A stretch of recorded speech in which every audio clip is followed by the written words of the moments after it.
everyone, welcome back to Gundam Build Guide. I'm Buster Green, your host to the latest in Gundam news. Alright, so let's start off with some travel news. Because we've been following the saga of the 1/1 scale statue of the slightly wrong No Fin Funnels New Gundam in Fukuoka, apparently now that it's finally done, they've decided to accompany it with a fully working Gundam theme park called Gundam Park Fukuoka. Now, I've always wanted a really good excuse to travel to Fukuoka. It's the island from Pokemon Ruby and Sapphire. But let's see exactly what this Gundam theme park is all about, because it doesn't sound like it's a full quality theme park experience. This Gundam park contains 3 zones: Gundam Side F, the Versus Park, and the Namco Zone. So Gundam Side F is apparently a Gundam building area / food court, stylized to look like the inside of a space colony. $5,000 Star Wars hotel, eat your heart out. And apparently you can buy exclusive versions of models of the new Gundam statue that will be sold at the Gunpla store there. Otherwise, it's just a food court. Next up is Versus Park with G. This apparently is the highlight and the most theme parkish area of this theme park. It's described as a sports activity area where guests will come in and they will have to compete in silly Japanese game show-like challenge activities. Some of the activities listed are Yoki-Kiru and Nigi-Kiru. Now, what the hell did those mean in English? Okay, apparently, Yoki-Kiru is a Japanese term relating mostly to bullet hell games, and there is a picture of the Yoki-Kiru stand, so it looks like it's maybe some kind of bullet hell dodgeball shooting gallery, although I'm not sure if you're doing the shooting or getting shot at. Meanwhile, Nigi-Kiru apparently means to outrun, and this is apparently a thing that already exists at the Namco Versus Park in Osaka. It appears to be a game where you try to outrun or simply dodge a stampeding African elephant. And it seems like the African elephant pretty much always wins.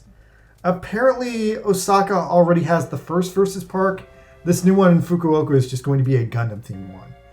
Lastly, the Namco Zone is just an old school Namco arcade, but apparently it's going to have a few exclusive Gundam things, like a Whoops All Gundam version of Taiko no Tatsujin, and the debut launch of Gundam Senju no Kizuna 2, which is kind of cool. But yeah, summing this thing up in total, it's barely a theme park. It's more like an activity room, an arcade, a restaurant, and a plastic model shop. I guess those are the bare minimum of elements that you would use to describe a theme park, but there's definitely no rides or nothing big enough to warrant a cross-country international flight. If you want to ride a Gundam ride, Fuji-Q Highland Park is still the best place to find one. Alright, let's move on. So in unclear news, apparently Gundam Thunderbolt is 10 years old this week, and so a mysterious anniversary project is in the works. However, there is no hint or clue as to what this project is. It could be anything from a model kit, a new manga, a can of soda, or if I'm lucky, a new anime. I'm really hoping it's a new anime because the Gundam Thunderbolt OVA series is fucking epic as hell, and it leaves off right now on the Bandit Flower chapter, and then hangs on a horrible Janelle Monáe cover of a cliffhanger. So if there is a new Thunderbolt OVA, I would be super stoked about that. So happy, because yeah, that's an unfinished Gundam story right now. Alright, let's talk about Gundam Breaker Mobile now. This is another kind of off week in the game. The game's, floundering. So the banners this week are an infinite single Sokai for the powers of Banny Gundam. And I can tell you, you can't raise it up to Master Grid scale, so that makes this an instant I don't care rerun suit that is just not exciting. Now on the other end of the aisle, way less powerful is the Veraquill from Moon Gundam, because Moon Gundam is very hot this week. Now the Veraquill is pretty much a prototype Sazabi. It ended up getting wrecked and kit bashed into the Moon Gundam, so it's basically the source suit for the Moon Gundam. The best aesthetic parts here are the head and the backpack. Everything else though is otherwise a rerun of the Moon Gundam without its signature moon blades. I managed to pull the legs, 4 copies of the torso in 6 pulls, so the rates are pretty good here. I just had bad luck, so that didn't work out for me. The legs turned out better than I expected. The torso is fucking boring. Also guys, there's 2 new step-up banners this week. So here's the thing. One of them's really good, but it's expensive. The other one's cheap and it sucks. The good one, you have to do like 9 pulls, but you're going to get 4 any part you want tickets. The bad one, you only do 5, but you can only choose from like 4 old suits So don't be fooled. It's very confusing, but long story short, if you have money, go for the good one. Avoid the bad one at all costs. Moving along, the next new whale tier suit for people who play this game every week is the Kabakali from G-Reco. This is another boring rerun suit. Although last time the suit came into the game, it was a very weak charity unit. So this new power version is super OP by comparison. And yeah, that's a nice upgrade. Now, comparing it to the original, it has all the same problems the original did. The Kabakali is a really weird mixed attacker suit. It skirts between maybe being a melee unit or maybe being a mid-range mid-shooter based on the pilot you put into it and how you deck it out. When it was a charity suit, the best thing about it were its weapons, the beam yo-yo, the beam shotgun, and the backpack where its EX skill lives. All pretty decent weapons, and on the new one, yeah, same thing. So yeah, the Kabakali is not great. It doesn't really exceed at anything, and the design is ugly as sin. But yeah, if you want to go for anything on this, definitely get the beam shotgun, definitely get the yo-yo. Those are the best parts of it. Those are really the only parts you should care about.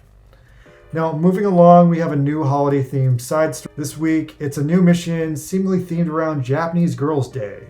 The day when Japanese girls get a pyramid full of dolls, because that's what little girls want. A pyramid full of things. Now, as usual, it's a pretty amusing story since the girls go way out of line to embarrass themselves and try to win those dolls. And also, there's a ticket to GBL Land, which is like some kind of Disneyland knockoff. Anyway, it's a funny story. Ring comes off surprisingly aggressive in this one, and there's a pretty charming twist ending. Beyond that, the charity suit is the RX-78-2 Early Type from Gundam The Origin.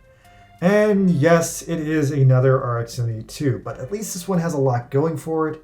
It's got a brand new fresh coat of paint, and since the Origin design changes almost every single part of the Gundam, it's pretty much a complete remodel, which is nice. It's got a lot of very subtle but cool little customizations. I guess the feet and the head are about the same, but the torso has Vulcans now, so are the arms, and it's got this very stylish gun cannon on its shoulder, which makes it the first rapid physical shooter RX-78-2 we've ever seen, which is cool, unless you count the full armor RX-78-2, but that was a beam rapid shooter.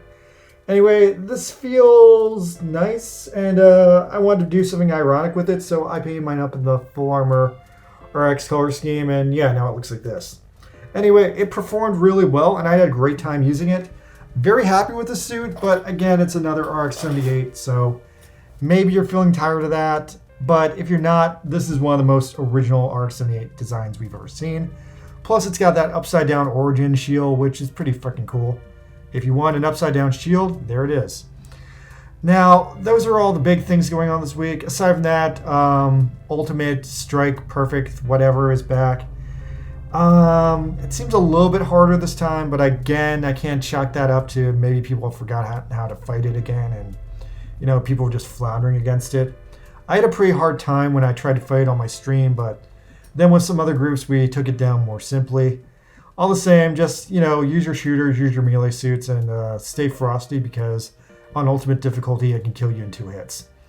And that's the week in Gundam Breaker Mobile. Yeah, not the best week, not the worst week.